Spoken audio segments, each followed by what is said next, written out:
Buenas, hola, hola. Bueno, hoy es domingo 23 de enero y en el día de hoy voy a entrevistar a Nicolás Ferrino, que justamente ahí se conectó Nicolás, así que vamos ahora mismo a invitarlo y ahí va. Apenas aparece Nicolás, va a aparecer abajo mío y hola, ¿cómo va? Buenas, ¿cómo estás? Muy bien, ¿vos? Bien, todo en orden. ¿Qué tal este domingo? Ay, se fue. Ahora vamos a volver a invitar.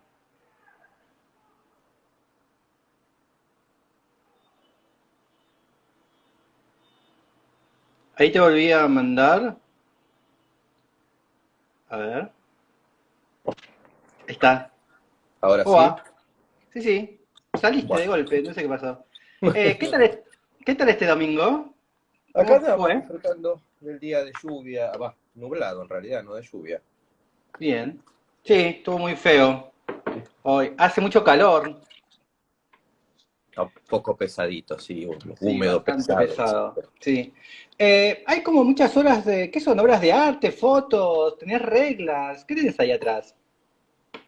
Bueno, mi casa está básicamente plagada de cosas. Acá tengo, sí, un poco de todo, cuadros, reglas, algunos grabados antiguos y cosas que he juntado en viajes y demás. Así Bien. que Estos elementos matemáticos, para no decir reglas, ¿tienen algún valor emotivo o algo? en realidad estaban en una quinta familiar y en el momento que se vendió la quinta había quedado un montón de cosas y qué sé yo, y por supuesto como buen vicioso de la disciplina me traje las escuadras que son bastante antiguas, asumo que eran de mi abuelo, así que bueno, nada, ahora pertenecen a mi casa. ¿Tu abuelo fue arquitecto, ingeniero, dibujante? No, tuve un abuelo que se dedicó a la política, pero que Ah, inicialmente había sido doctor en química, y bueno, esto proviene de él, no sé muy bien cuál fue el motivo por el cual tenía estos objetos, asumo que en algún momento cuando estudió las tuvo que utilizar, y mi otro abuelo era escultor, artista plástico, fundamentalmente, en bien. Mar del Plata, y bueno, se dedicaba a hacer monumentos urbanos, etcétera, entre tantas otras cosas. ¿Algo reconocible? Ahora me decís los lobos marinos.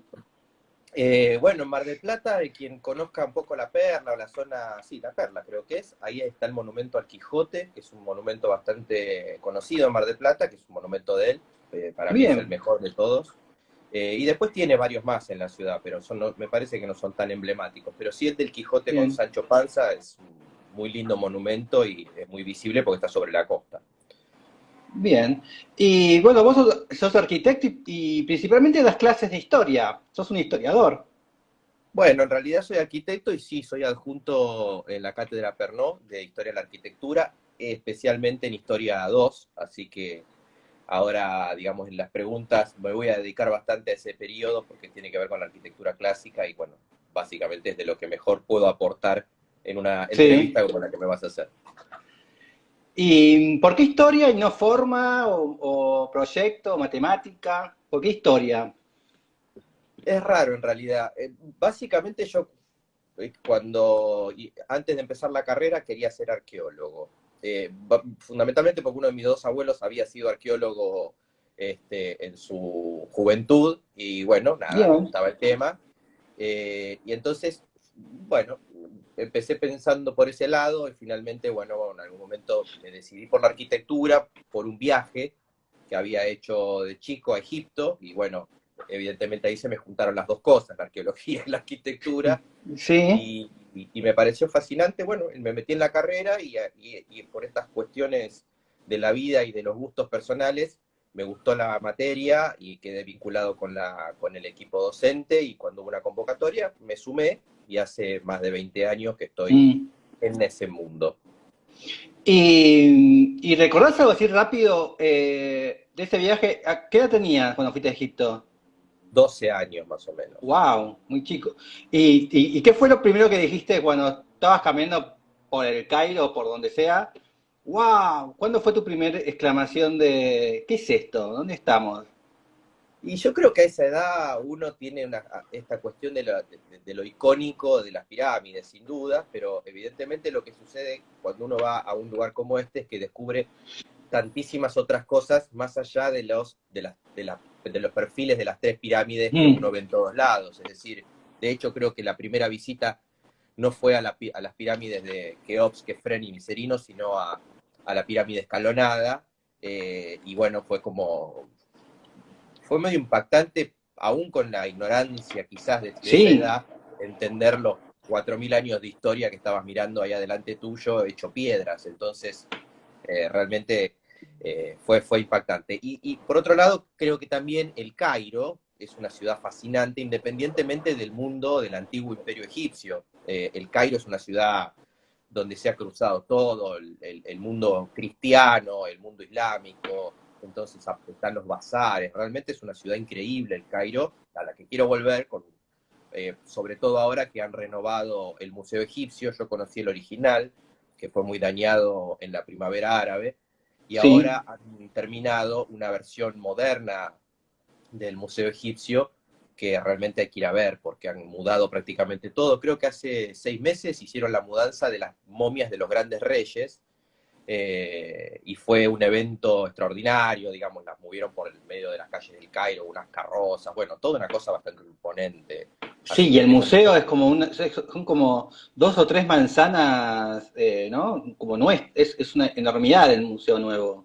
El nuevo museo es tremendamente imponente y además, sobre todo por los espacios interiores, el viejo museo egipcio era un edificio academicista que tenía salones, etcétera, pero ahora le han dado, digamos, había una cantidad de cosas que no podían meter, porque vos sabés que los egipcios hacían cosas monumentales y muchas de esas cosas no podían estar ahí adentro, y ahora sí han logrado meter estatuas de gran porte, etcétera, que uno puede ver y realmente creo que vale la pena pegarse el Bien. viaje en algún momento cuando la economía lo permita. Cuando escuchas, y ya empezamos, ¿no? Cuando escuchas esto de que algunos dicen, bueno, las pirámides son hechas por extraterrestres que venían del pasado, del futuro, o del hombre nuestro del futuro que vino al pasado y así, ¿no? Todas esas imaginaciones que son fantásticas, ¿no? Tipo, estudiarlas me encantan, tipo, esas cosas, conspiraciones, ¿no? ¿De sentís, es sumamente ilógico? ¿Realmente pensás que que les hicieron en el tiempo esclavos normales? A mí me parece que hay también una cuestión ideológica en muchas de estas cosas. Me parece que el mundo europeo también, usualmente los europeos no dicen que las propias cosas de ellos las hicieron los extraterrestres, pero sí aparecen estas teorías en Egipto, en los Sí, incas, en los aztecas y qué sé yo. Entonces creo que también es una manera de, como de decir que no era posible, qué sé yo, que solamente los europeos pudieron hacer maravillas y no el resto. claro, Pero al nadie mismo tiempo, piensa en los romanos, ¿no? Que los romanos sean marcianos. Eso es verdad. claro, conquistaron medio mundo siendo marcianos, ¿no? Por eso creo que hay una cuestión ideológica por ahí, pero sobre todo porque en el caso de Egipto hay mucha prueba de cómo fueron construidas, es decir, si uno se pone a indagar, y es notable, cuando uno va caminando por ahí, uno no se da cuenta de las muchísimas pistas que hay marcadas en la piedra de los sistemas constructivos empleados que realmente fueron súper complejos, es decir, digamos, a hilar todos las pistas que hay para llegar a la conclusión de cómo fue realmente construido, no es fácil. Pero bueno, de a poco se va, digamos, sacando un poco la bruma y van empezando a aparecer las pistas de cómo realmente fue ejecutada esa tarea. Y bueno, pero igualmente siempre creo que es divertida esta especie de folclore Las para este tipo de... conspiraciones. A mí las Sí, conspiraciones que se arman son mágicas. son mágicas, sin duda, y son muy entretenidas de leer. No, no voy a Sí, negar. sí. Pero bueno, las lees también, sos curioso, las lees y te divertís. Por supuesto, agarrar la tele, poner el History Channel y encontrarte estos personajes maravillosos que dicen cada cosa, siempre es divertido, no, no lo voy a Y negar. además es que a mí muchas veces me pasa que en el momento me las creo, ¿viste? Que uno las crees porque están tan bien hechas, que las crees, digo, bueno, ¿viste? Siempre hay un ingeniero de la NASA que habla, ¿no? Entonces te la crees y después a los par de días, cuando vas como resumiendo todo, dijiste, nada, esto es una pavada. Sí. Sin duda. No, además hay una cosa de postproducción, digamos, ellos arman bien los argumentos para armar estos documentales. No se puede negar que están bien hechos, pero sin duda cuando uno lo empieza a cruzar, digamos, quizás con un poco más de conocimiento de lo que hay como del estado actual del conocimiento de estos temas, por supuesto, empiezan a hacer agua rápido, todas estas Sí. teorías conspirativas. Pero bueno, no importa. Bueno, vamos a las preguntas. Yo te envié 100 preguntas, de las cuales tenés que responder 10. Ujú. Así que arranquemos. A ver. Bueno, la primera que elegí, yo voy a, de todo ese listado fantástico de preguntas, traté de concentrarme un poco en la ciudad de Buenos Aires porque creo que es de donde mejor puedo aportar, porque es mi ciudad. De hecho, soy más porteño imposible porque soy nacido en el centro, en el centro gallego, no es, bueno, ahora no me acuerdo el nombre, pero digamos, nací prácticamente en uno de los barrios fundacionales de la ciudad y viví siempre acá, así que me parece que puedo aportar mucho más de la ciudad que de otras ciudades, aunque pueda Bien. mencionarla. Ahora, Soy muy viajero, ¿en qué barrio vivís? actualmente en Caballito. Ah, bueno, estás medio en el centro. Estoy en el centro geográfico, geométrico de la ciudad, porque de hecho estoy a 3 cuadras del Cid Campeador, que supuestamente es el centro geométrico de la ciudad de Buenos Aires. Bien, muy bien. Así Eh, que la primera. entonces, la primera pregunta era una esquina de mi ciudad. Eh, Sí, y, y sin duda, yo pienso siempre que todas las ciudades tienen como su especie de ADN definido por las normativas urbanas, etcétera, y que, en algunos viajes de cátedra, por ejemplo, que fuimos a Santa Fe o a ciudades del interior de la provincia de Buenos Aires, uno nota que, por supuesto, todas tienen su calle, tienen su acera, su calzada, sus edificios y sus ochavas, pero que al cambiar las dimensiones de cada una de estas cosas, cambia la percepción del espacio. Y Buenos Aires sí, tiene, por supuesto, muchas normativas diferentes y muchas espacialidades diferentes. Y sin duda, quizás por su espacialidad y por su arquitectura, una de las esquinas que a mí me parece más fascinante es la de Mitre y Reconquista, que está a 1 cuadra de la Plaza de Mayo, que es para mí bien, la esquina de los bancos. sí, En esa esquina están el Banco de Londres, está la espalda del Banco Nación de Bustillo, y hay dos más que son menos célebres. Uno es una obra de Chambers y Thomas, que son los autores de la estación Mitre del ferrocarril, y bien, además, bueno, de algunos otros edificios, como por ejemplo el actual HSBC, creo que eso, no, el ICBC, me parece que es el viejo Banco de Boston de Diagonal Norte, un estudio sí, inglés y norteamericano. maravilloso. Es un edificio fantástico, recién restaurado. Y después hay otro más en la esquina opuesta, que es otro edificio bancario, que es de un arquitecto que se llamaba Sackman de apellido, que era un arquitecto, ahora no me acuerdo si me parece de origen nórdico, que hizo además la refuncionalización de la fachada de San Francisco en una especie de estilo medio centroeuropeo. Entonces, La para San mí es una esquina Francisco, que ¿San Francisco cuál es? ¿Es la de que está en la otra esquina, no? San Francisco es la que está del otro lado de la plaza, sobre la calle Defensa, y Ah, la sí, sí, el Manzana Defensa de y las Alsina, Luces. creo que.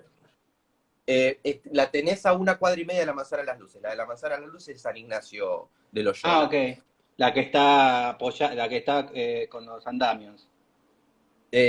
Actualmente ahora ya le sacaron los andamios. Ah, La de San Francisco es la que tiene justamente en la esquina la farmacia La Estrella, y del otro lado tiene una de las casas fundacionales y tiene el edificio sí. de la FIP enfrente. Esa fachada, que es una fachada hecha sobre un edificio colonial, la hace un arquitecto en 1907-8, Sackman, que es el mismo que hace este edificio en esta esquina que yo te mencionaba. Ahí vamos Usualmente a vamos mostrarlo. con... Sí, sí. ¿Querés mostrarlo? Sí, ahora lo muestra. Vos seguí ahí Ok, hablando. perfecto. En esa esquina, que usualmente vamos con los estudiantes de la facultad y hacemos una escala en ese lugar, porque es una esquina sumamente interesante para entender la escala de la arquitectura, y a veces hago la Ahí pregunta, porque está. son 3 edificios academicistas, exacto, Ahí lo tenemos. Este sería Bustillo, el Banco Nación. Este sí. es el de Chamber, ¿no? Ese es el de Chambers y Thomas, que es un edificio bastante particular, porque ¿Qué es no es el banco actualmente está... francés? ahora? No, no tiene banco en este momento. Es un edificio que Ok. está sin uso hace añares y tiene, de hecho, Es el hermoso este salón. edificio. Sí, el Es, salón está cerrado hace años y conserva todos los aspectos originales de la arquitectura bancaria de principio de siglo. Me da miedo siempre que en el momento en el que vuelvan a poner en funcionamiento este salón, lo reformen completamente y lo hagan, digamos, ah, lo modernicen. Quizás no, y por este ahí es zafamos, y hacen Este es Clorindo Testa ese es Clorindo, y enfrente tenés el y otro edificio banco, que es el de que, Sacman, que se, ahora no, sí, no que, recuerdo qué según, banco. sí, que según Clorindo Testa en sus entrevistas siempre decía que la fachada del Banco de Londres es la fachada de este edificio, ¿no? Que en realidad las fachadas interiores de los edificios son la fachada de los tres bancos, ¿no? Pero siempre habla de este banco, Sí, sobre todo él siempre efectivamente, habló de sobre todo ese. por el sistema de columnas que tiene, viste que Clorindo recompone una especie de sistema de orden clásico con esas especies de costillas verticales. Entonces lo que hace él es retomar como el ritmo de los antiguos edificios clásicos o academicistas. Entonces él hace como una especie de espejo con este otro edificio. Y es increíble porque me ha pasado, por ejemplo, de parar en esa esquina con los estudiantes y preguntarles cuál es el edificio que está más desubicado en esa esquina. Y por supuesto, a primera uno piensa que es el edificio brutalista de Clorindo, y yo siempre digo que es el Banco de Nación de Bustillo el que está más desubicado ahí. No Este, vamos a ¿no? ponerlo Sí. No. sí, yo a Sí, Bustillo lo este. adoro, pero ese edificio tiene una enorme diferencia de escala respecto a los otros tres. Es Sí. Bueno, totalmente monumental.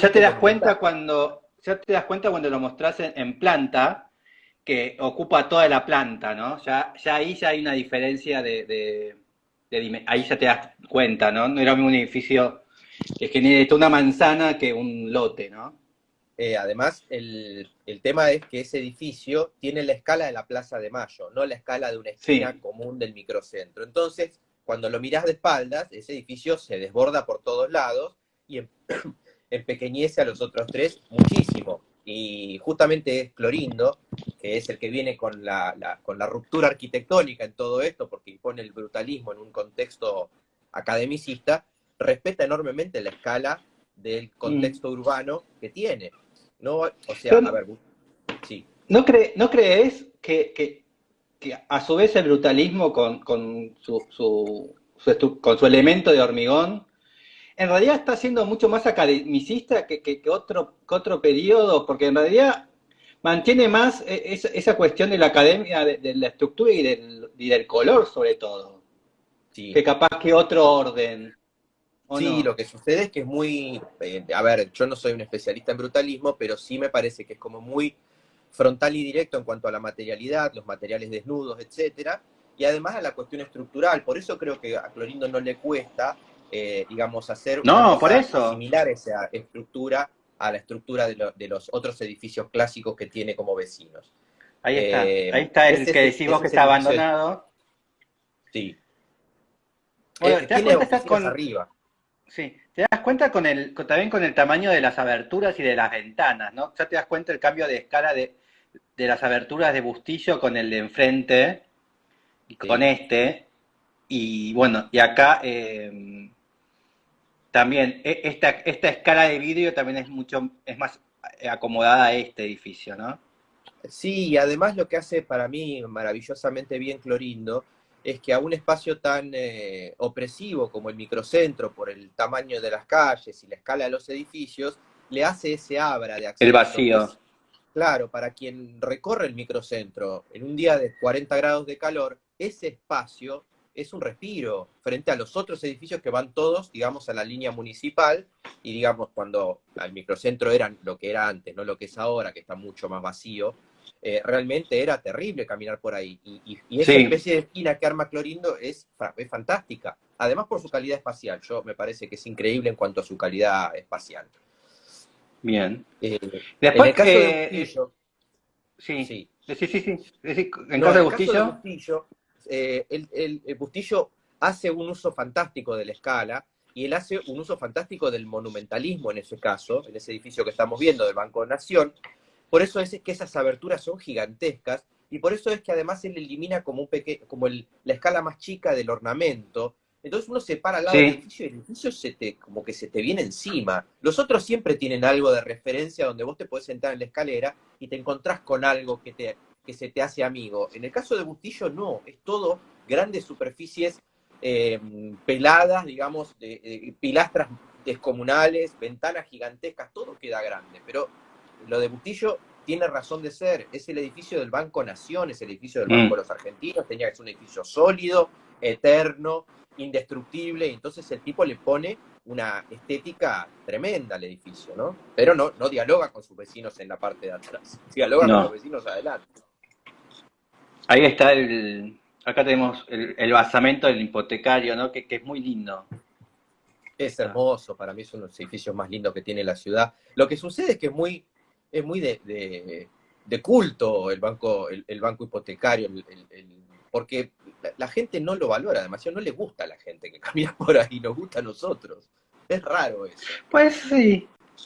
No, igual, mira que yo he entrevistado a otros, bueno, casi siempre, pero siempre en referencia, o son artistas, o son fotógrafos, ¿no? O escritores. Igual, bueno, capaz que ahí tenés razón, gente como de, ¿no? Pero lo han nombrado mucho, así que lo quieren, ¿eh? Lo aprendieron a querer Yo, ya. yo creo que sí, a mí me parece que son edificios que cuesta, digamos, hacerse amigos porque realmente son raros y no, yo creo que el porteño o la porteña tienen como una especie de anhelo por el academicismo, y yo lo digo con todo el cariño que tengo por el academicismo, quizás por esa Buenos Aires que quiso ser, que nunca pudo, qué sé yo, y que es el pasado pomposo de la ciudad, etcétera. Entonces creo que hay una cosa con de amor por el academicismo y desamor por lo que vino después. Y creo que este edificio de Clorindo representa un poco eso porque es como muy rupturista en ese espacio y cuesta mucho sin un análisis correcto, entender que Clorindo hizo un enorme esfuerzo por adecuar ese edificio a ese lugar. Y Bien. que es mucho más adecuado que muchos otros, que en realidad pareciera que son más acordes. San Francisco, la esquina de San Francisco, ¿cuál es? Que la quiero ver. La esquina de San Francisco, esperame un segundo que ya te voy a decir, es Defensa y Alsina. Si no me estoy equivocando, pero lo voy a checar ya mismo, así no nos equivocamos. Esperame un segundito. Es en la De- espalda del edificio de la FIP. Es Ah, Alsina y esa Defensa. es. Ah, sí sé cuál es. Sí, adentro es hermosa. Ahí la vamos a mostrar para que la gente sepa cuál es. Estuvo en reparaciones. Estuve antes de las reparaciones. Ah, está en reparación. Qué lástima. Estuvo Sí, durante mucho. Ese edificio es fue hermoso ese históricamente una edificio. de Ahí las, está. claro, es una de las iglesias más importantes de la ciudad. Sufrió en la quema de las iglesias de la década del 50, no por entrar ninguna en polémica de la política, no me interesa, pero sí es verdad Ahí que toda está. la cantidad de elementos del patrimonio mueble que tenía adentro se perdieron, se hizo un altar nuevo y, digamos, con el tiempo necesitaba ¿Y qué una puesta tiene? en valor. Una especie de batisterio. ¿Qué tiene ahí de costado? ¿Qué Eso es? es la capilla de San Roque, que solía estar siempre en estos edificios que tenían un atrio, como en este caso, que es ese patio frente al templo, estaba el acceso al templo y el acceso al convento. Acá. A un costado de esa capillita tenés el acceso al convento y esa era la capilla de San Roque, Ah, que ok. es la capilla que se usaba mucho para muchas actividades. Yo la verdad que no recuerdo muy bien en términos litúrgicos cuál es el valor, pero sí que es Bien. una capilla más doméstica, si se quiere. Este es el Museo de la Ciudad, ¿no? ¿Qué iban a ser el Y Museo de la Ciudad? eso es Museo de la Ciudad y eso son las viejas casonas de 1804, 1805, que eran los altos, Y esta es casas de dos esta es la pisos. famosa farmacia que decías. Efectivamente, la Estrella, que es una farmacia hermosa Bien. para visitar. Y atrás está el Museo de la Ciudad, la sede del Museo de la Ciudad, que es un salón, que también es un edificio que Sí, que hace es poco le este. hicieron un mural. Sí. Bien, Es una esquina ahora muy justo, linda. no sé por qué. Sí. Eh, Recién te pregunté si este era el baptisterio. El baptisterio era como era como el lugar que estaba delante de la iglesia donde se hacían los bautismos, ¿no? Sí, a veces Eh, era un costado. sí, Es por una eso, especie de salita con una pila bautismal donde la gente se bautizaba. sí, por eso pensé que, no sé por qué se me ocurrió esa palabra con ese edificio de ahí. ¿Existe eso en Buenos Aires? ¿Hay una iglesia que tenga un baptisterio como lo tenía Pisa y todas estas? No un ¿Acá bautisterio existió aislado, una? no me acuerdo. Si había alguna que tuviera el bautisterio así exento, me parece que no. Como vos probablemente te acordás por el de Pisa o por el de el Duomo de Florencia, que tiene el baptisterio a un Sí, costado, que es un edificio que exacto, que son costó volar. hermosos. Casi siempre eran como una arquitectura como mucho más linda, ¿no? Más, bueno, era Sí, como de bienvenida, ¿no?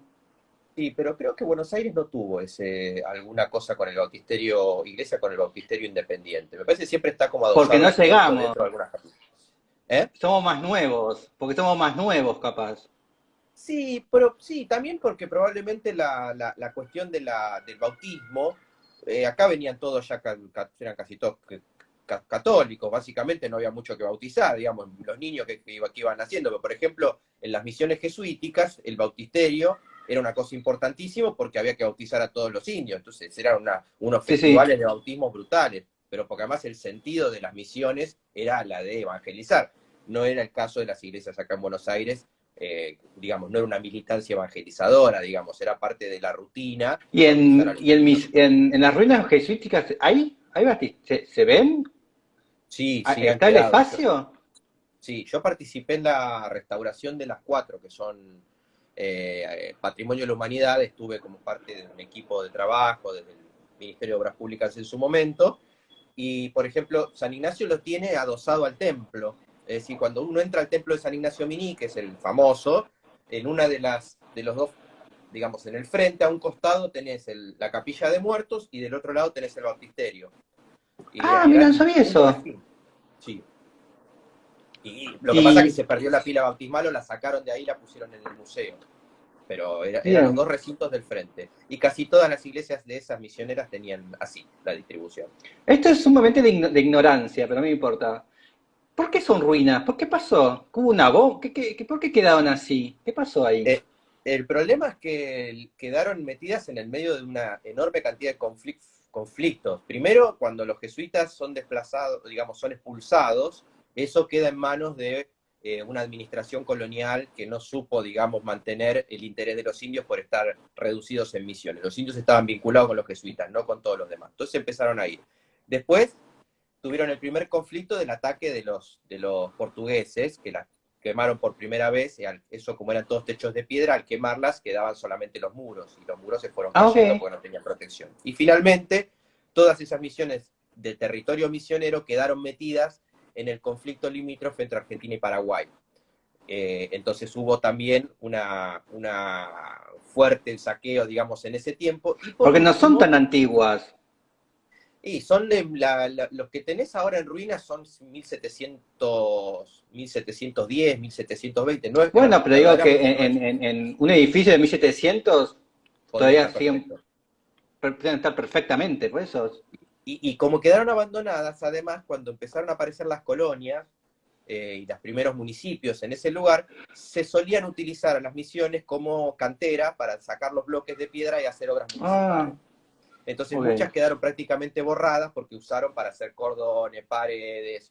Entonces, en algunos casos prácticamente no quedaron más que las bases de los templos. En el caso de San Ignacio sí, porque quedó metida dentro de la selva, porque no sé muy bien cuál fue el motivo, que no la terminaron de canibalizar, pero otras quedaron. Quedó más aislada de los pueblos. Sí, y porque creo que como estaba toda ornamentada, y ya muy tempranamente le dieron valor y dijeron, me parece que esto hay que cuidarlo, bueno, entonces creo que zafaron. En el momento del crecimiento de los municipios, a principios del siglo XX, ya alguien dijo que a San Ignacio no la toquen demasiado porque tenía valor. Sí, Así que los bueno. propios alemanes o los inmigrantes que fueron llegando. Y todas las colonias que fueron haciendo ciudad ahí, evidentemente, nada, si vos tenías que ir a cortar piedra o sacarla de otro lado, la sacabas, era mucho más sencillo hacer eso.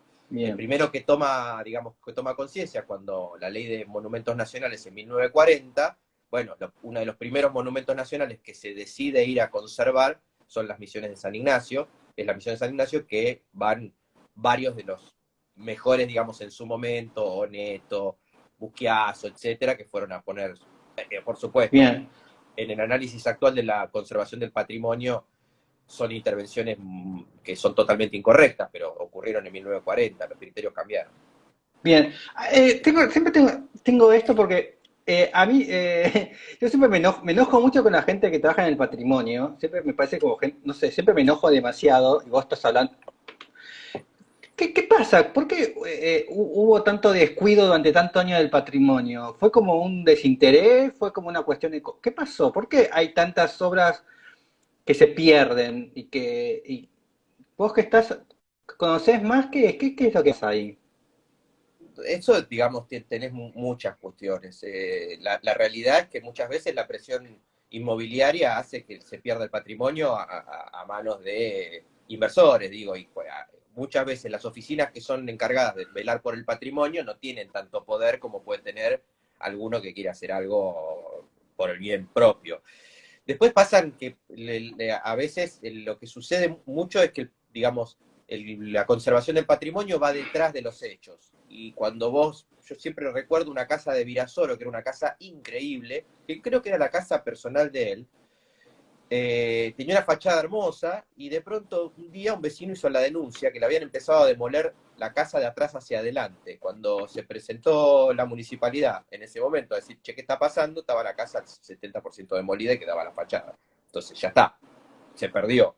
Y bueno, les haces, les paras la obra, les haces no sé qué, pero ya la obra la perdiste. Entonces hay muchas cuestiones que hacen que el patrimonio, digamos, muchas veces se vaya perdiendo. A mí me parece que hoy en día hay mucha presión inmobiliaria sobre muchos edificios y como no se puede catalogar todo, hay diferentes escalas de catalogación, hay catalogación que impide tocar en absolutamente nada del edificio, otras que es una protección estructural, qué sé yo, y bueno, obviamente es verdad que una persona que tiene un bien y está catalogado, hay que buscar la manera de que eso lo beneficie y no lo reviente. Yo siempre recuerdo en Sucre, que es una de las capitales de Bolivia, que tiene un enorme patrimonio doméstico de casonas que tienen 300 años, claro, no les dejan tocar una pared.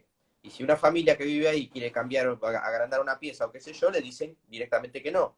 Entonces, ¿qué hace la gente? Bueno, como son de adobe, Sí, dejan abierta una manguera a la noche, se van se van, y de pronto eso se barre la base de la pared y de pronto se cae, y dicen, se cayó. Entonces ahí es como que el patrimonio no está entendiendo la necesidad de quién obtiene el bien. Entonces hay que buscar la manera de que quien tiene un bien patrimonial lo tenga y lo valore, y no que le claro. resulte un impedimento. Entonces creo que hay una serie de cuestiones que son complejas en cuanto a la conservación del patrimonio, sobre todo cuando son bienes privados. Ahora, los bienes Eh, públicos es más fácil porque el Estado generalmente los conserva, porque no tiene un interés, digamos, privado en el asunto. Aún así, igual a veces es complicado. El Estado ha sido también bastante dañino en muchos casos con el patrimonio en algunos momentos de la historia. Pero bueno, más cuidadoso. con todo pero pero ¿cómo hizo o cómo hace Madrid? No pensemos en Alemania o en Italia. Madrid que somos casi iguales, ¿no? Con ellos. ¿Cómo hizo Madrid o Barcelona o cualquier pueblo español que ellos, ahí en ese caso que es esta educación que nos hace, bueno, no valorarlo y ellos tienen una educación mucho más arraigada con respecto a su historia, a lo que ha pasado?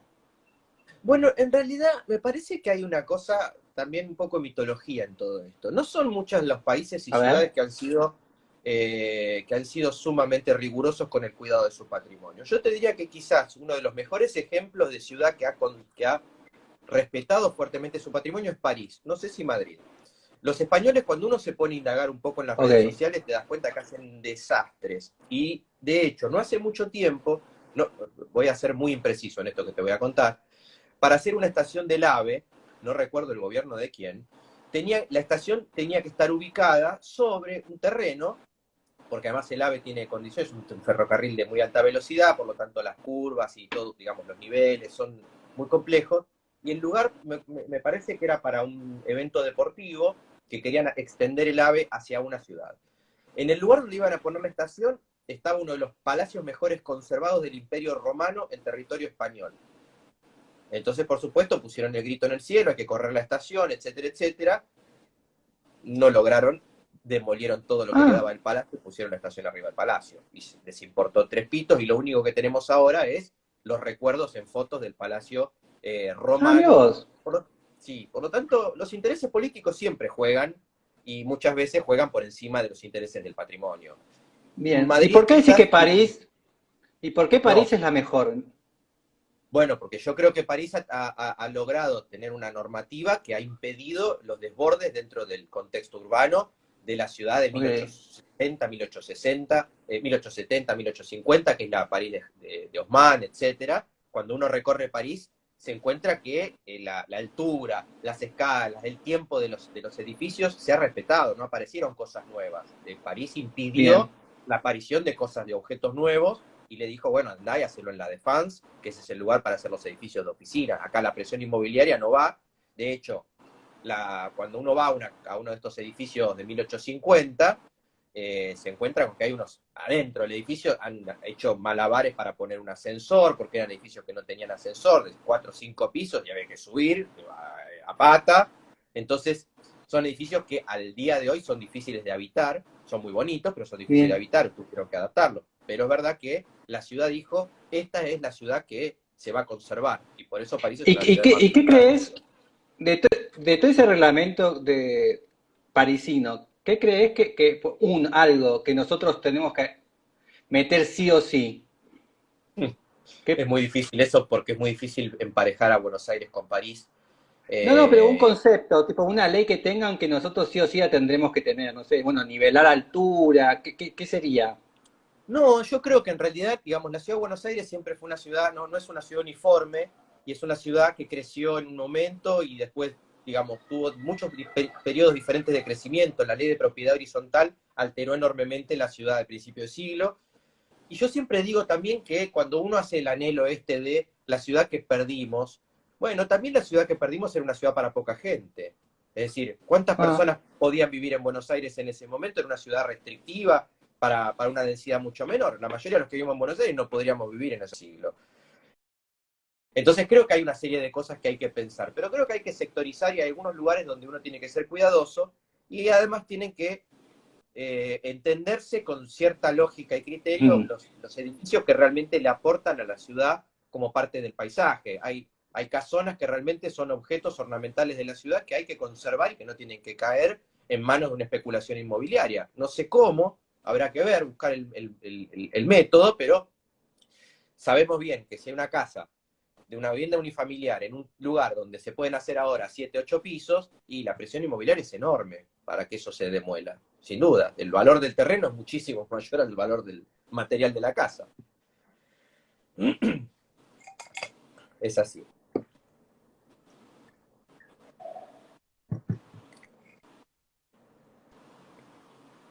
No te estoy escuchando, no sé si...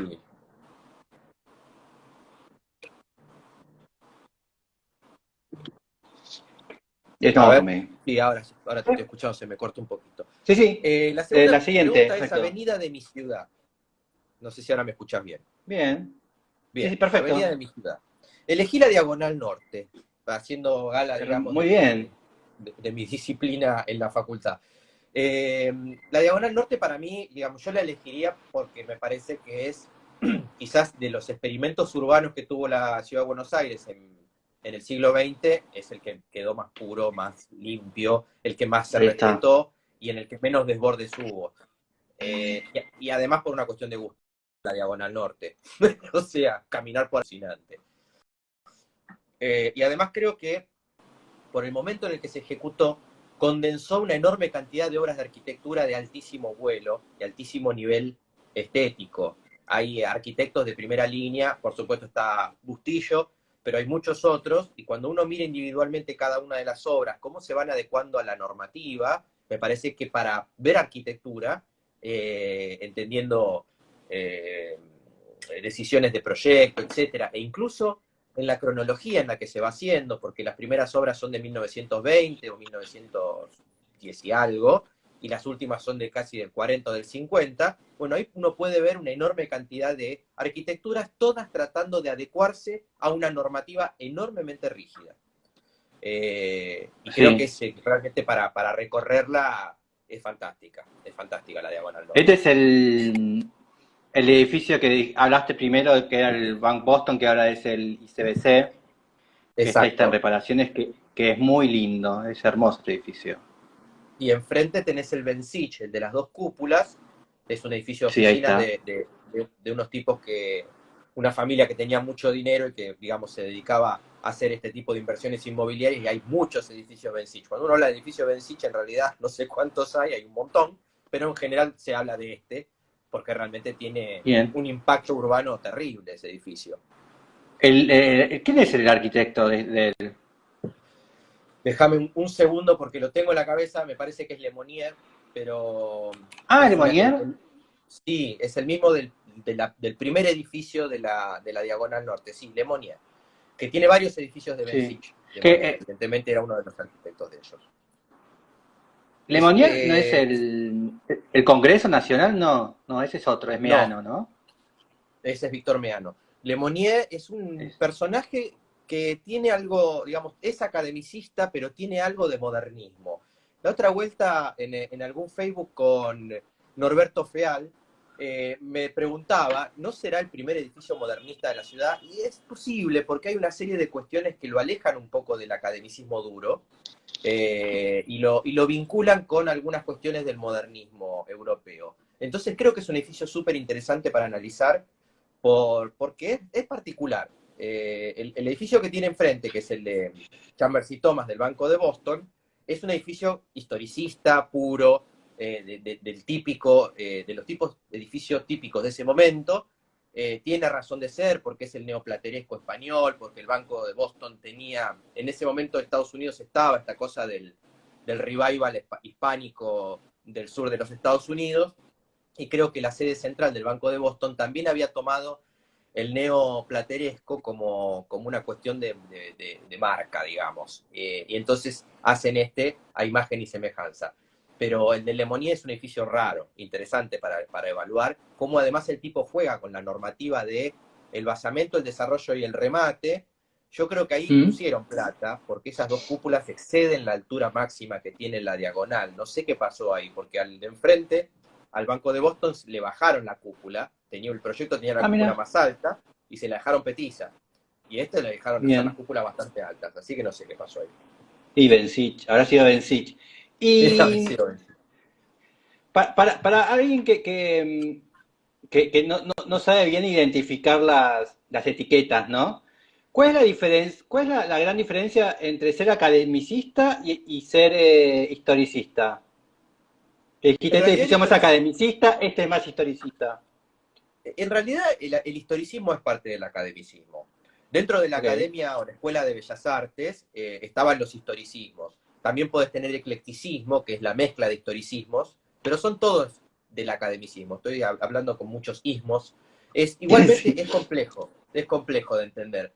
Pero, digamos, podemos decir, si se quiere, que en los últimos décadas del siglo XIX aparecieron los revivals, no solamente el neoclásico, sino el neorrománico, el neorrenacimiento, el neobarroco. Todos los neos se convirtieron en una especie de bolsa de inspiración para la Escuela de Bellas Artes de París.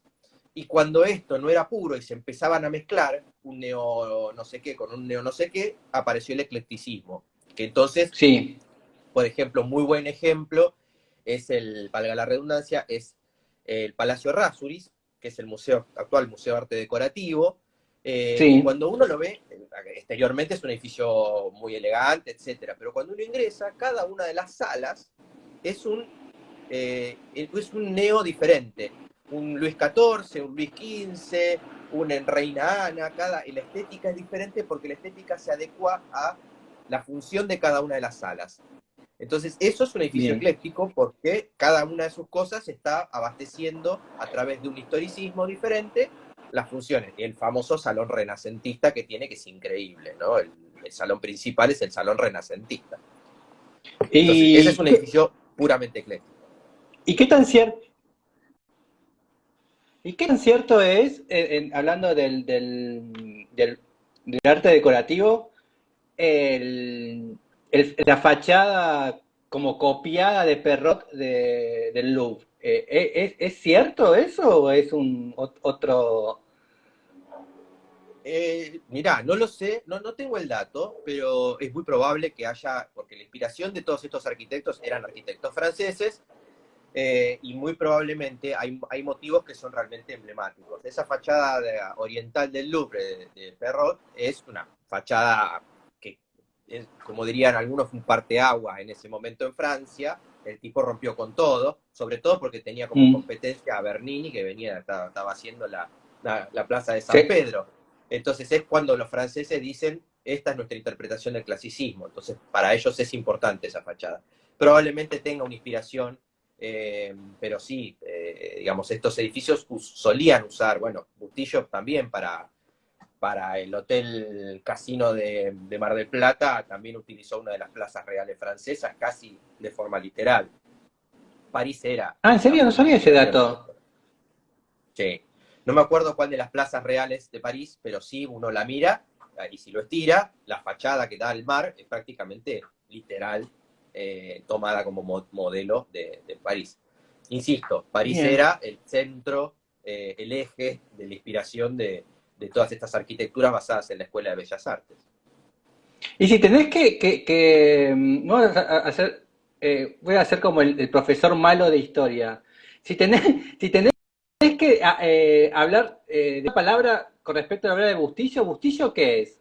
¿Es un moderno? ¿Es Lo, un academicista? ¿Es un racionalista? ¿Qué es Bustillo?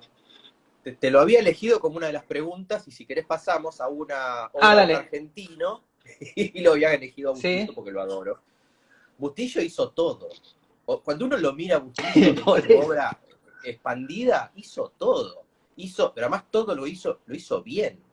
Sí. El Banco Nación es una obra increíble, el Yao Yao es una obra increíble para su tipología. Las obras del movimiento moderno de Bustillo son excelentes. Y ni siquiera porque, por ejemplo, hay muchos de estos arquitectos que se forman en la Escuela de Bellas Artes y que después hacen estilo moderno.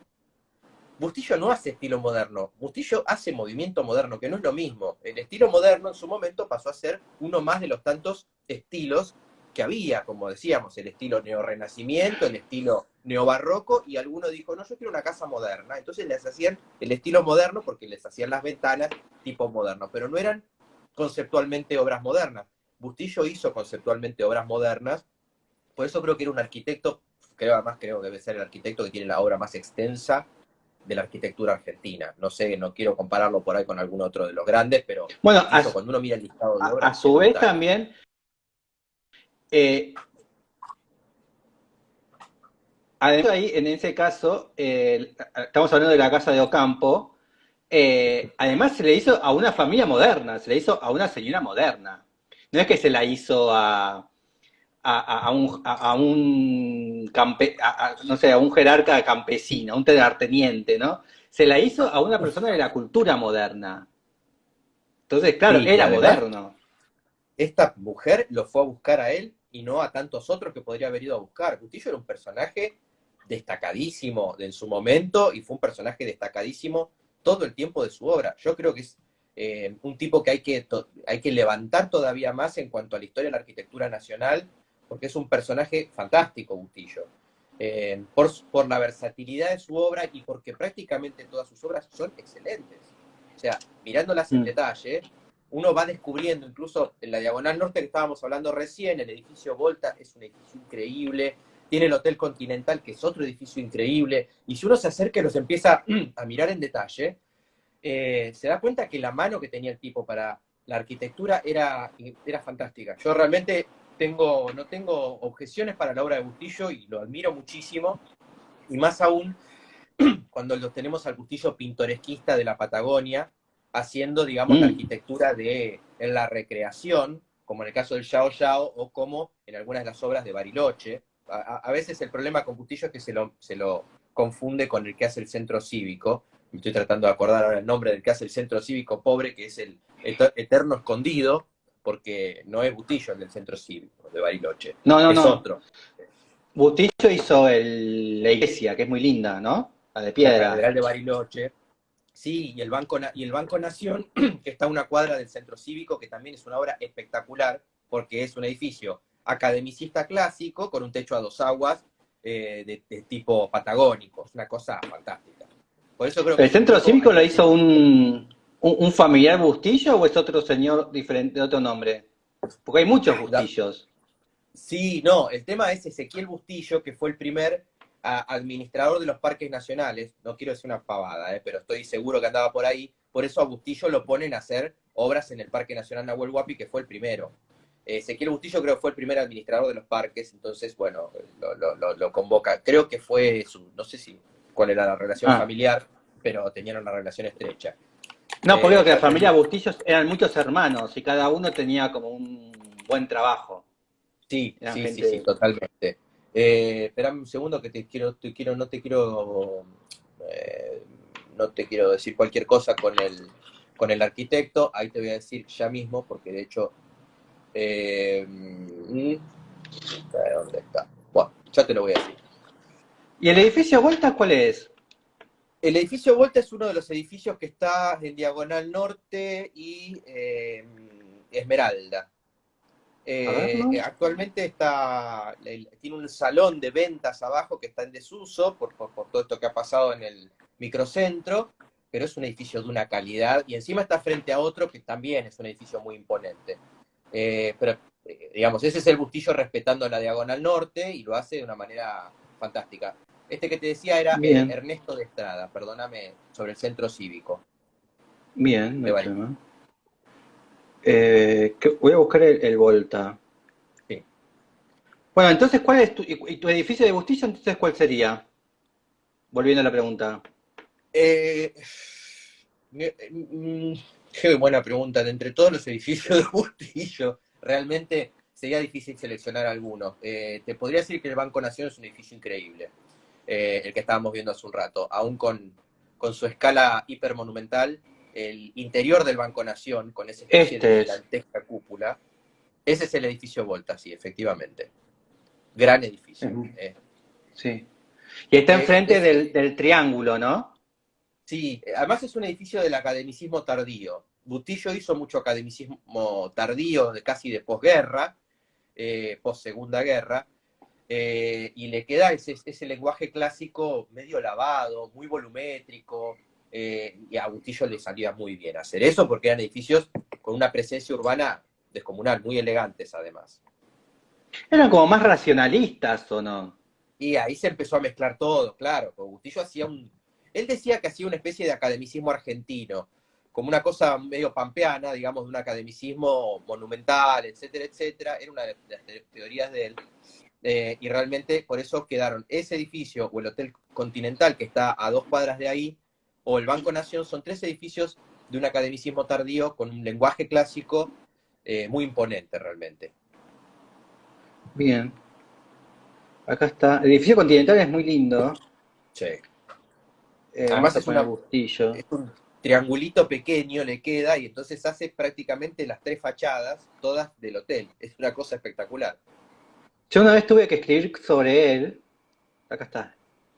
Y me divertí Sí, muchísimo escribiendo.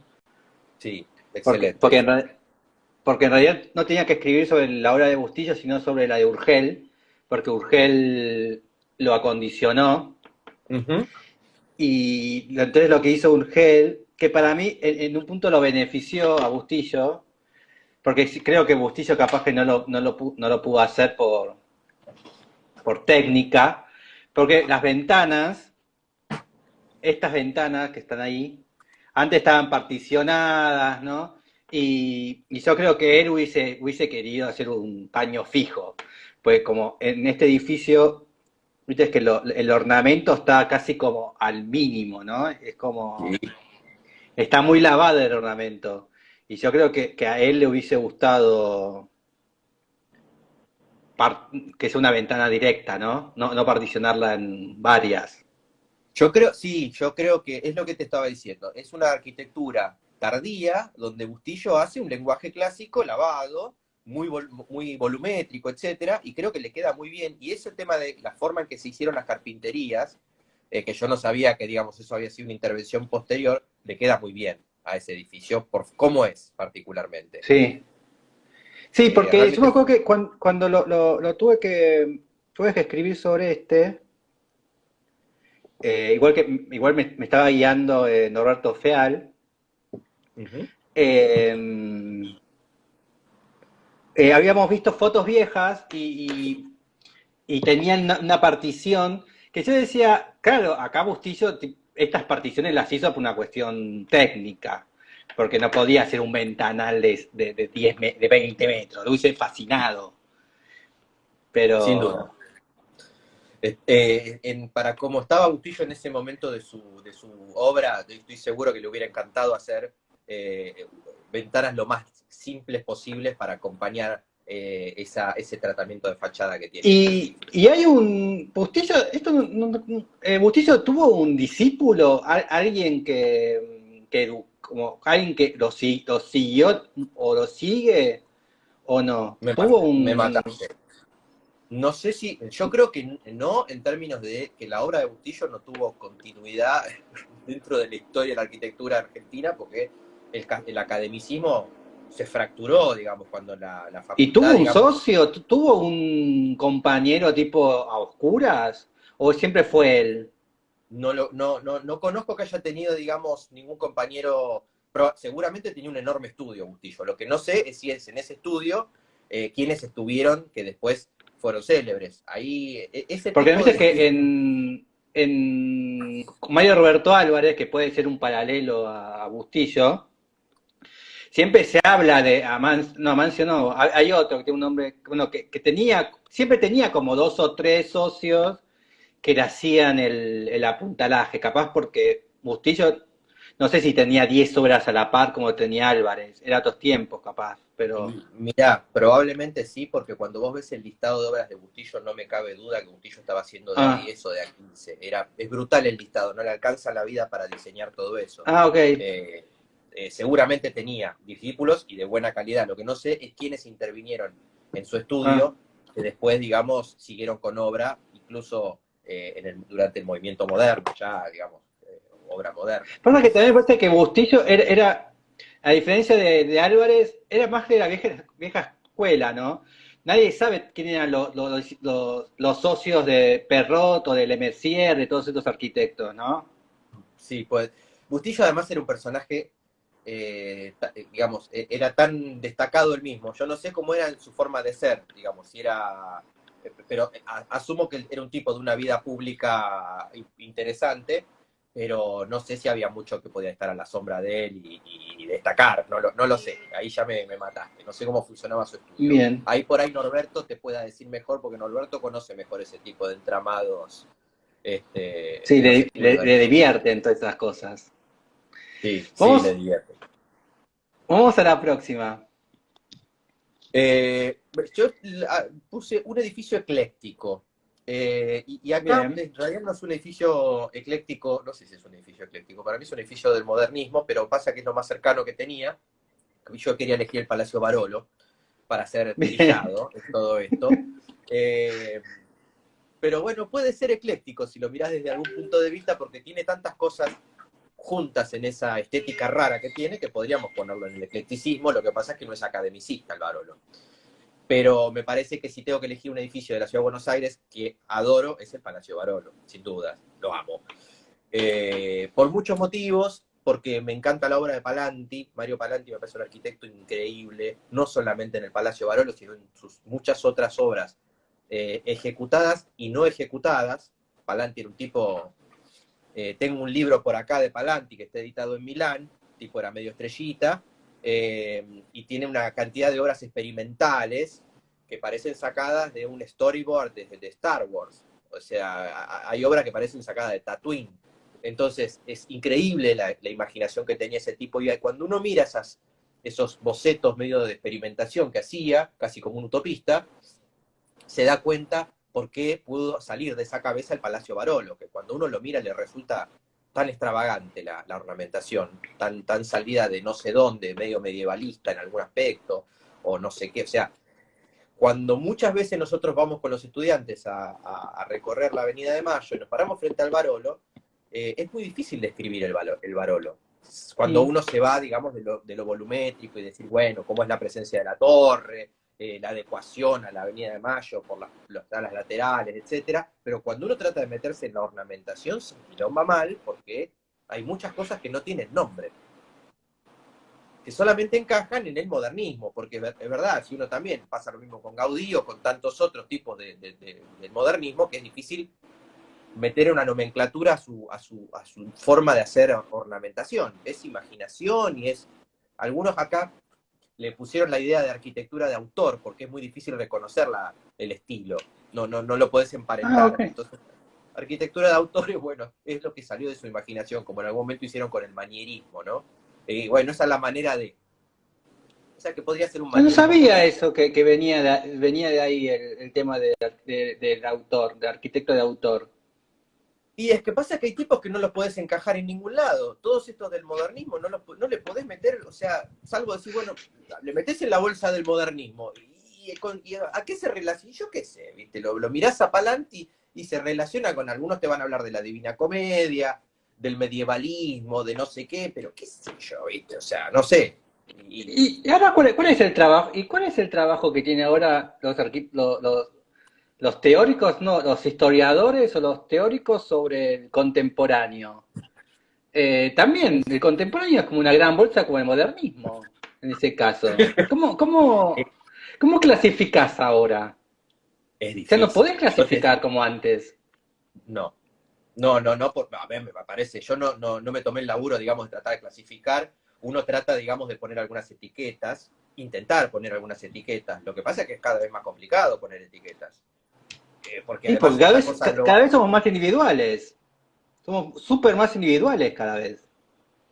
Sí, sí, pero además, sí, yo a veces a mí me está costando cada vez más entender ciertas cuestiones, porque cuando uno ve, por ejemplo, las obras del movimiento moderno, el casablanquismo, incluso cuando se va a Europa y aparecen Arquigram y todos estos personajes, bueno, uno puede entender la teoría detrás de esas cosas, porque hay una cuestión, digamos, de experimentación y qué sé yo.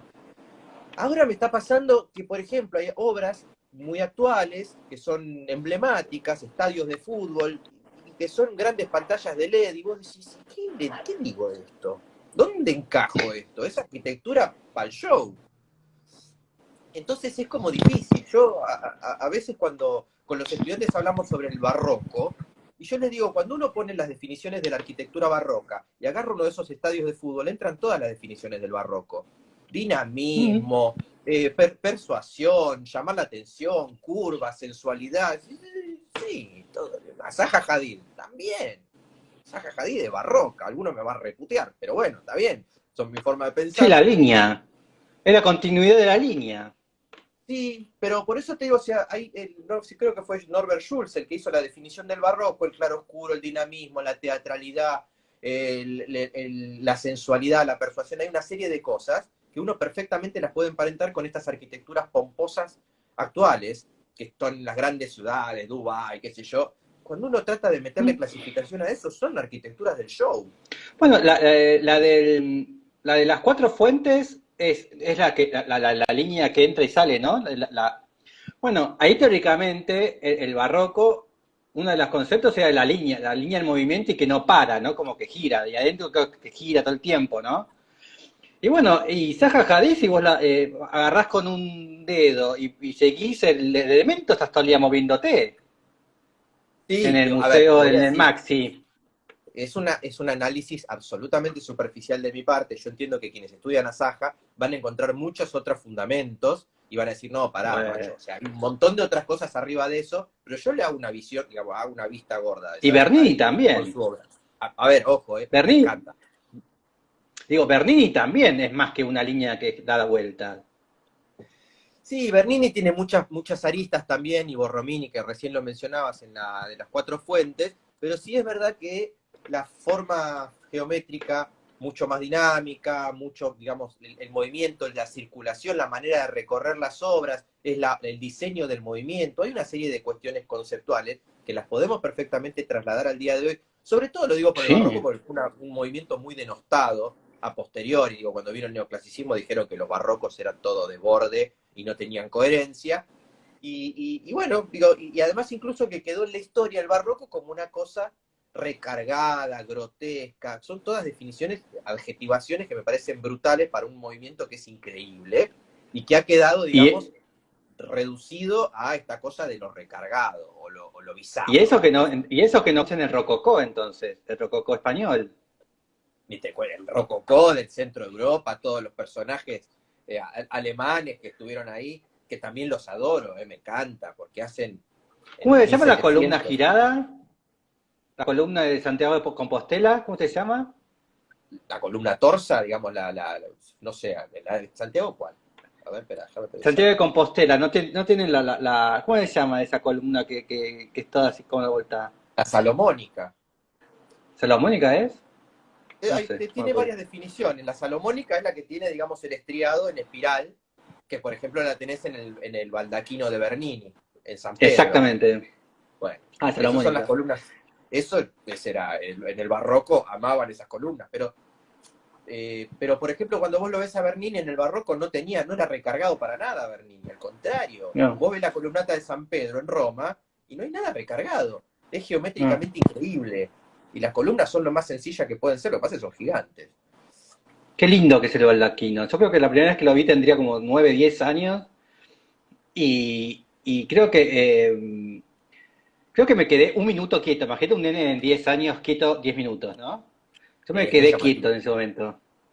Te dejaste llevar por el barroco, porque el barroco es eso. Viste que lo que dicen es que una de las condiciones del barroco es que es apto todo público. Te pega aunque no entiendas nada.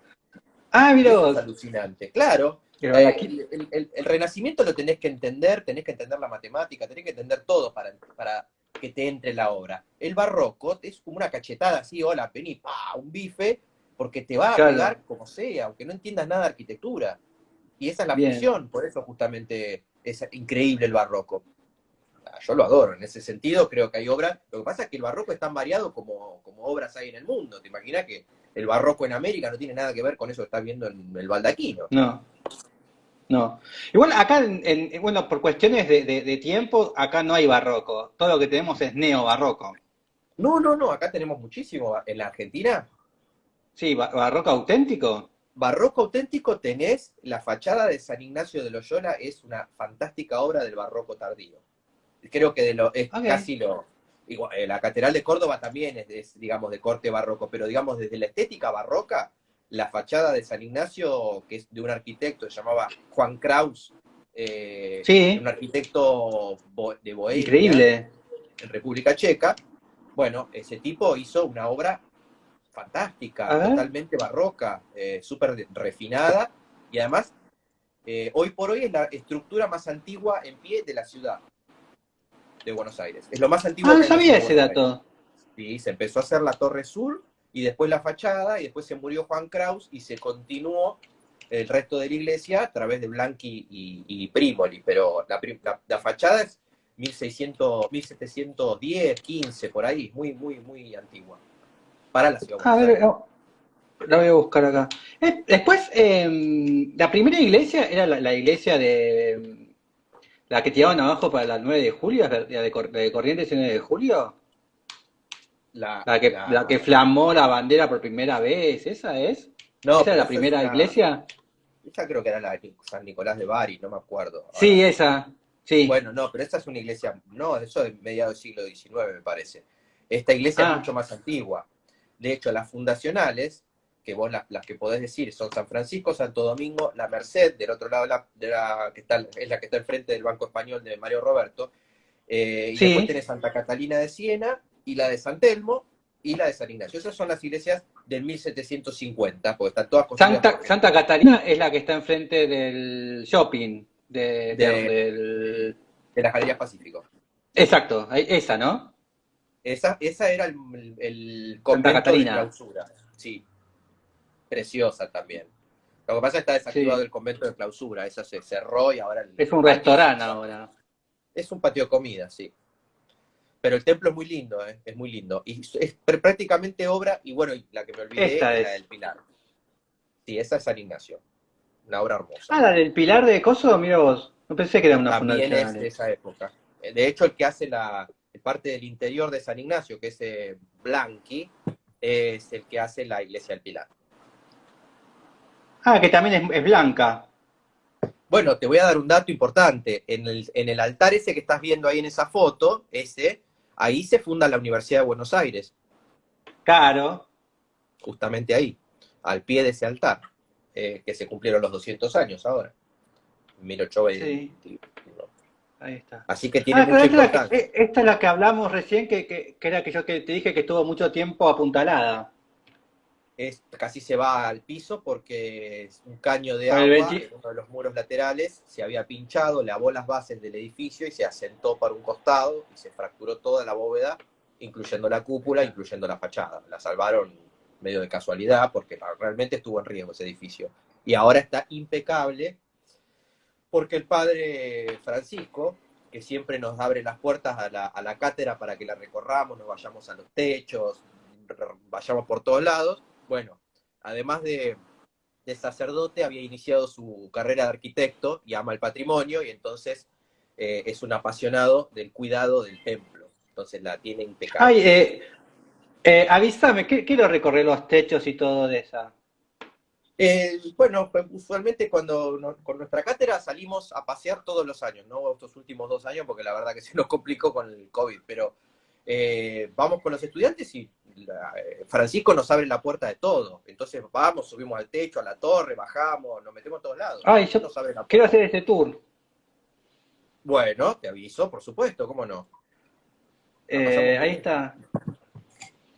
Bien, entonces, las fundacionales son estas y la de Santa Catalina y la San de... Francisco, Santo Domingo, tenés varias, que son todas del tiempo de la colonia. Después tuviste algunas que son un poco posteriores, 1830, 1820, y después la de 1860-70, por ejemplo, la Redonda de Belgrano, la de San José de Flores, eso ya es un periodo, el italianizante que le llaman.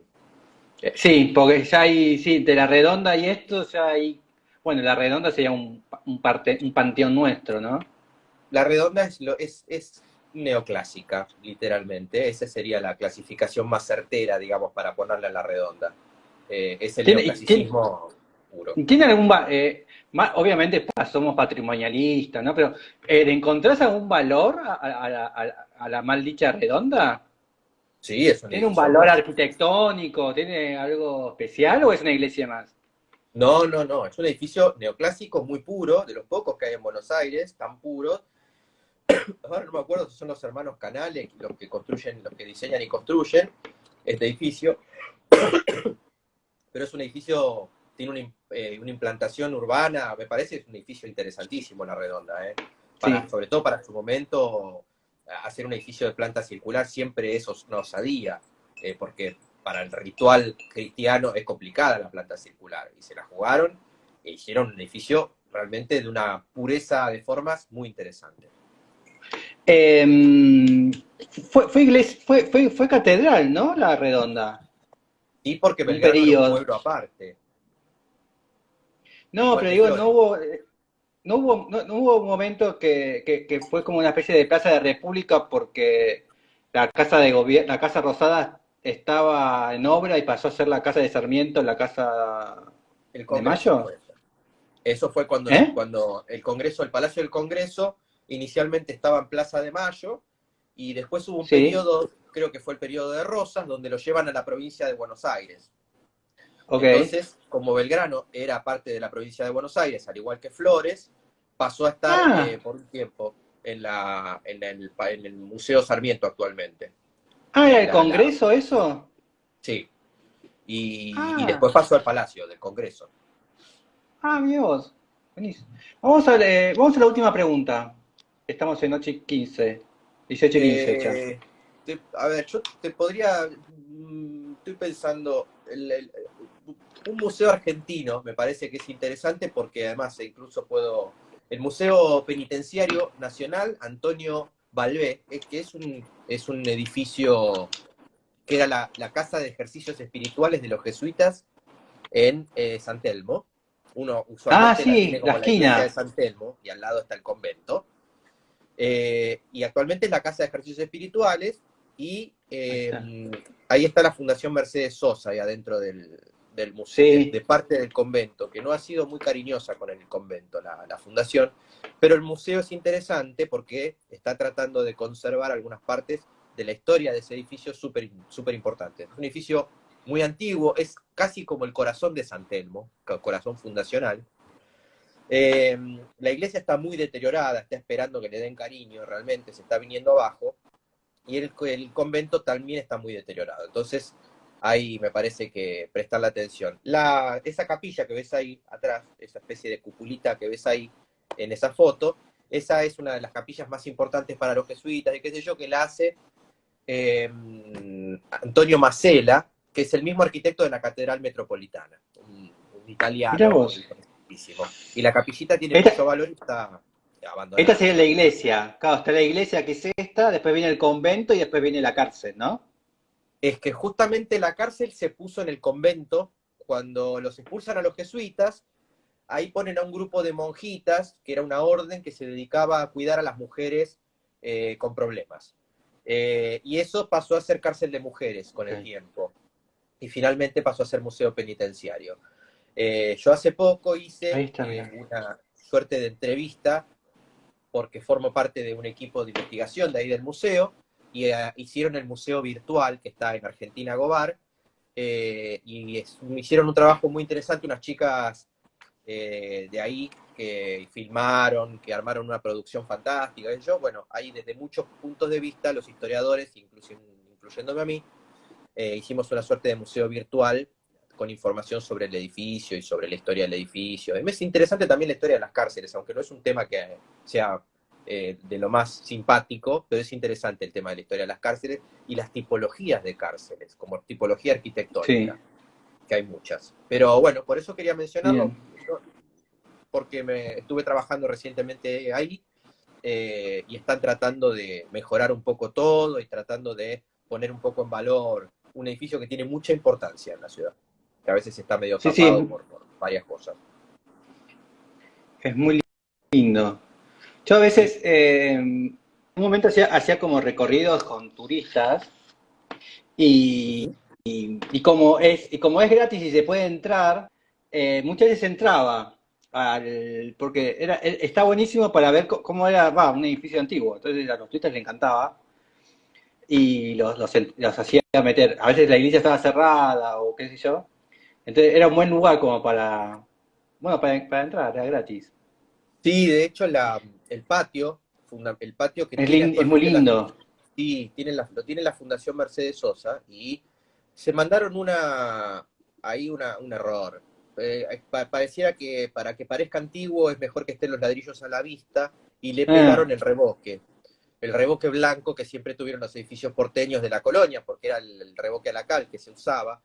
Lo que pasa es que al pelarle el revoque a la cal le sacaste la arquitectura, porque en ese momento, como la arquitectura en Buenos Aires era una arquitectura revocada, se hacían las formas en ladrillo y finalmente se terminaba de darle forma a la arquitectura, ahí todavía no lo habían pelado.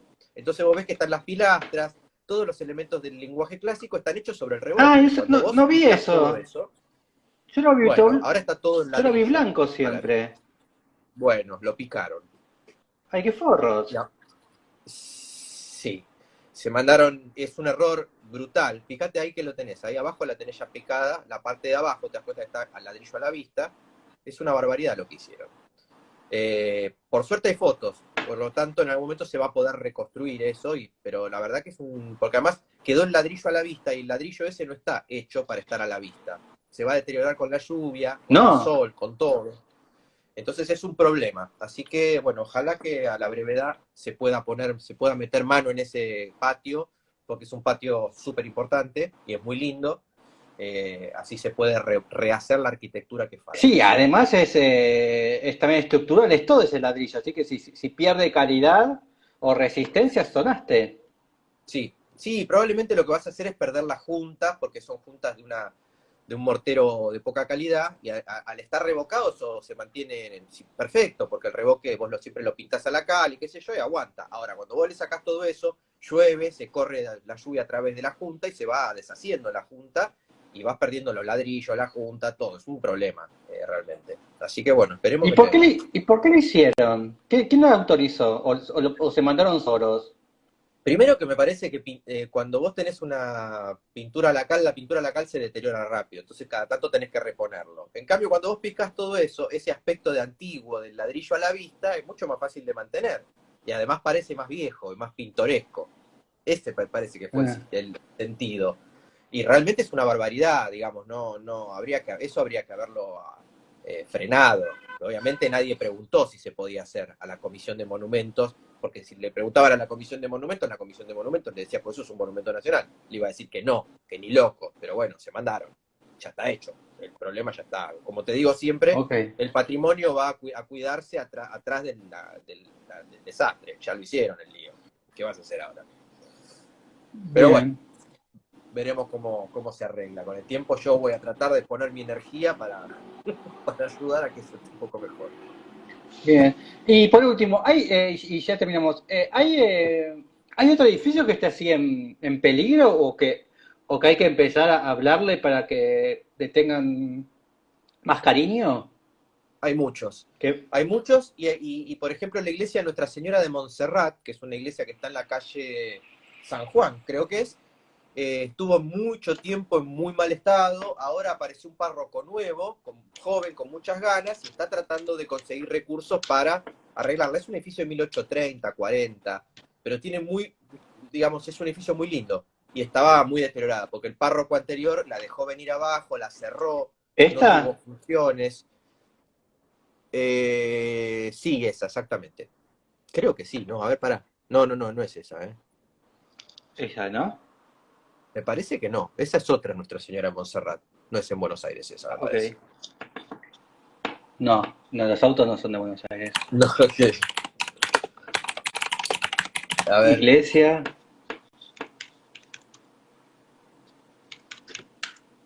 te quiero buscar el nombre de la iglesia porque el templo, porque como es el barrio. Acá, Buenos Aires, a ver. Ahí está, Nuestra Señora de Montserrat, de Buenos Aires. ¿Esta? Sí, esa, efectivamente. ¿Dónde está esta? En la Avenida San Juan. Estás Ok. a 4 cuadras de 9 de julio. Y Es está un media. edificio bastante lindo, no es colonial, es postcolonial, pero es un edificio lindo y valioso. Tiene muchos objetos de obras de arte interesantes, qué sé yo. El edificio estuvo muy abandonado. Digo, no para pensar que todo lo antiguo es lo que hay que cuidar. Creo que este es un edificio que hay que cuidar porque acá se bautizó mucha gente, porque además es el corazón del barrio de Montserrat. Digo, hay muchas cosas que le dan valor a este edificio. Y es un edificio que estuvo mucho tiempo casi en estado de abandono. Bueno, afortunadamente ahora el párroco nuevo, que lo conozco, es un tipo con muchas ganas de trabajar y de poner en funcionamiento, sobre todo para que la comunidad se vuelva a acercar al edificio, porque eso tiene una escuela, hay gente pobre que va y lleva a los chicos a la escuela, o sea, tiene mucha función social el edificio. Entonces, usualmente cuando estos edificios se vienen abajo, la gente se aleja, porque no le gusta. ¿A quién le gusta mandar un chico a un edificio que se está viniendo abajo? A ninguno. Y no. ¿Y Así que cuál bueno. es? ¿Viste la esquina de Libertad, Independencia? Ahí a 2 cuadras de 9 de julio, que hay un convento todo blanquito, muy lindo, enfrente de la universidad. ¿Qué es Sí, eso es la Casa de Ejercicios Espirituales. Eso es un edificio de Claro, 1804, 5. ahora creo que es de la Escuela de Arte de Belgrano, ¿no? De Buenos Aires. No, no, no, eso sigue siendo Casa de Ejercicios Espirituales. Tiene funciones, de hecho está siempre cerrada, porque ahí bueno, tendría que ver, nunca entré a ese lugar, pero sé que eso lo fundó una mujer, la madre Anatula, no me acuerdo ahora cómo se llamaba, que cuando los jesuitas los expulsan, quedan desaparecidos los ejercicios espirituales, y ella quiso refundar esos ejercicios espirituales y consiguió fondos para fundar ese lugar. Y así quedó, Ah, pero no sé no, ahora si sí. no, podés entrar porque yo entré una vez, porque en un momento entré para averiguar estudiar arte ahí. Me hice que había que estudiar arte y además, me anoté por internet y me inscribí, no esto es lo que hice, y entré. Ah, mira. Bueno, por ahí tiene alguna parte que funciona como eso. Sí, entras por Estados Unidos. Ajá. Sí, bueno, ahí tenés una Y entrada a una capillita también. No sabía que por ahí, pero eso es muy grande igualmente. Por ahí hay una parte que está sí, cerrada, que se mantuvo como convento, y una parte que se habilitó para otra función. No lo sabía. sí. Y bueno, y entré para averiguar horarios y demás. ¿Pero era un convento eso? Eso es un Ahí convento, está, es una casa de ejercicios espirituales que tiene, sí, por supuesto, es un convento. Esa es muy linda.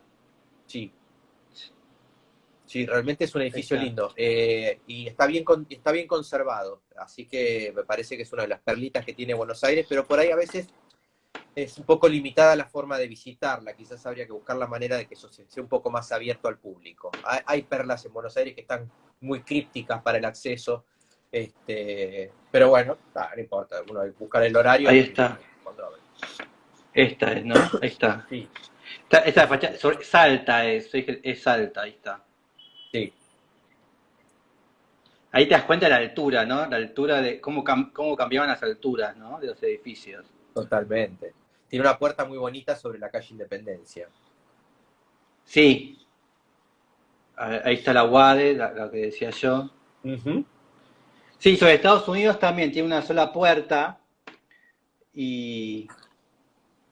Yo no No, sé me si acordé, usualmente sí, eran conventos de clausura, por eso tenían tan pocas puertas. No sé si ese es el caso de un convento de clausura, pero usualmente el convento de clausura tenía un solo acceso, que era una puertita muy pequeña, y al costado tenía el torno, que era ahí una está. pieza de madera que se giraba para que las monjitas vendieran cosas y qué sé yo, los dulces que hacían sin que les vieran la cara, bueno. Entonces eran muy encerradas esas construcciones. Pero eso Ahí están las dos, ahí es tenés la puerta y apenas, la puerta.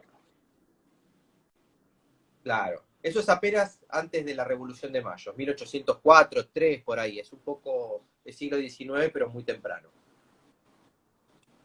Ah, bien, bien. Bueno, bueno, muchísimas gracias. Y nos veremos por ahí, en el Bueno, tour. Cuando vayas a la iglesia, avísame y me prendo con los alumnos. yo, yo te aviso y vamos a ir a San Ignacio y vamos a hacer la recorrida, pero te agradezco a vos, por supuesto, por la entrevista, la ¿Qué estás disfruté mucho. en segundo año estás? Sería tercer año de la carrera en realidad. Estoy en Historia 2, que viste que está Introducción a la Arquitectura Contemporánea, Historia 1, Historia 2 ya sería tercer año, más el CBC. Y además estoy en UADE, también en la carrera de Arquitectura de UADE, dando Historia 1 e Historia 2. Ah, estás en el edificio de enfrente. Estoy en el edificio de enfrente, así que tengo las fotos desde arriba. Bien, buenísimo. Bueno, muchísimas gracias. Nos veremos pronto. Bueno, Un estamos en gusto. contacto. Saludos a todos. Dale, gracias. Saludos. Chau, chau.